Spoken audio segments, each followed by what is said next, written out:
Usaha meningkatkan penggunaan kemudahan pusat sumber sekolah pendahuluan pusat sumber adalah salah satu fasiliti yang disediakan oleh pihak sekolah untuk kegunaan para pelajar dan guru-guru mencari rujukan tambahan berkaitan mata pelajaran mereka.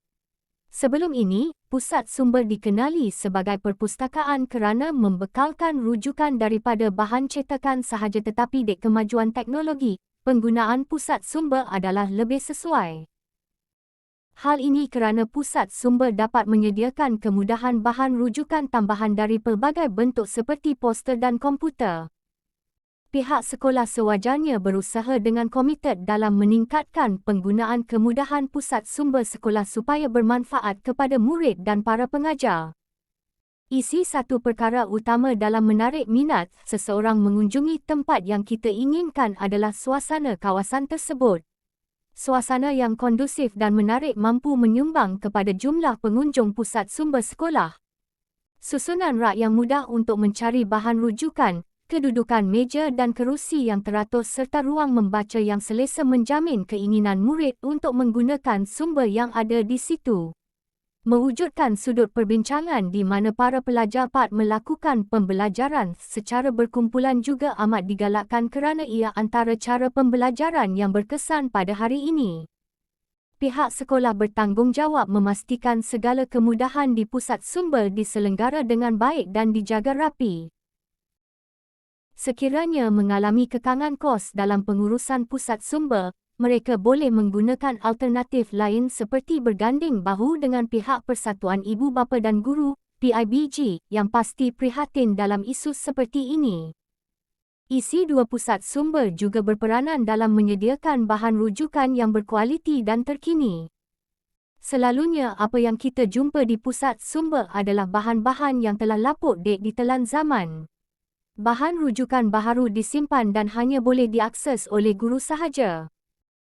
Pihak sekolah haruslah mencari pendekatan untuk menjual bahan rujukan lama dan sentiasa mendapat bekalan rujukan yang baharu dan berguna untuk para pelajar.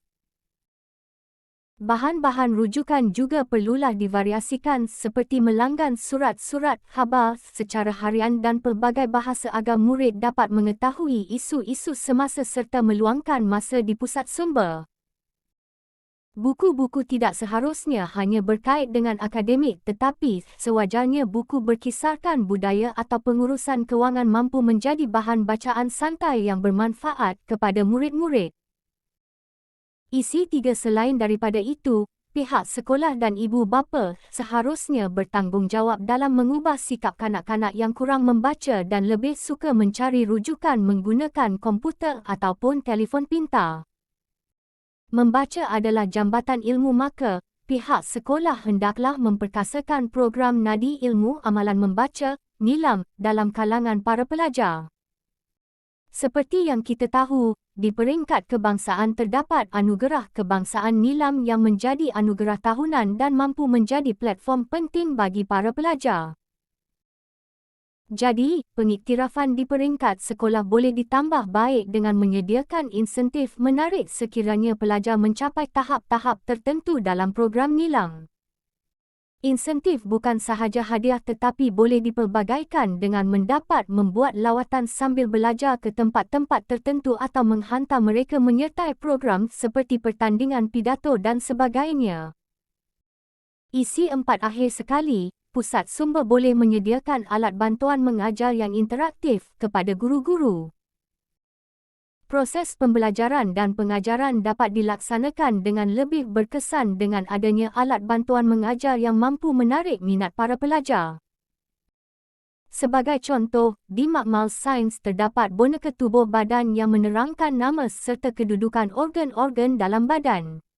Murid-murid lebih tertarik dengan pembelajar secara visual serta membantu mereka untuk lebih faham akan subjek atau sesuatu perkara yang dipelajari oleh mereka berbanding daripada penerangan dari guru yang mungkin kurang berkesan. Pusat sumber boleh menyediakan glob dunia untuk subjek geografi, kostum-kostum budaya bagi subjek sejarah dan poster-poster yang menarik dan bermanfaat untuk pelajar melihat dan membaca. Tindakan ini juga menyokong penambahan sudut perbincangan bagi para pelajar dan guru untuk berinteraksi dengan lebih bebas apabila melakukan proses pembelajaran dan pengajaran di pusat sumber. Penutup konklusinya, banyak usaha dapat dilaksanakan dalam meningkatkan penggunaan pusat sumber di sekolah. Peribahasa Melayu berkata, yang bulat tidak datang bergolek, yang pipih tidak datang melayang, yang bermaksud sesuatu itu tidak akan berhasil jika tidak berusaha. Pihak sekolah hendaklah memastikan pusat sumber menjadi kekal relevan kepada para pelajar dan guru-guru dan dihargai sebagai sumber utama mencari ilmu yang merupakan misi utama sekolah itu diwujudkan. Di samping itu, mengekalkan fasiliti-fasiliti lain di sekolah supaya berkesan dalam mendidik anak-anak bangsa. Generasi membaca kaya dengan ilmu pengetahuan akan melahirkan modal insan kelas pertama dan bakal menjadi pemimpin negara ke arah yang lebih cemerlang dan maju pada masa kelak.